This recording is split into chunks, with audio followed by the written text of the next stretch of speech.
அவர்களுடைய சார்பாக அவருடைய மகள் ஐஸ்வர்யா இங்க வந்ததுல ரொம்ப மகிழ்ச்சி.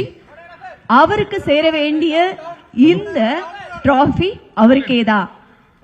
50 வருடம் இந்த சில்வர் ஸ்கிரீன், அதாவது இந்த சில்வர் ஸ்கிரீனை ஆக்கிரமிச்சு என்னைக்கும் சூப்பர் ஸ்டாரா நம்ம மனசுல நினைச்சிருக்காரு. அவருக்கு ஒரு பெரிய கைத்தட்டல் அவங்க மகளுக்காக நம்ம கொடுக்கலாம்.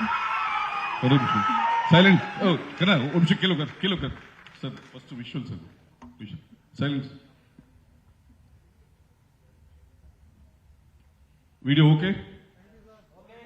Okay. Stand. Photograph. Ready? Fine.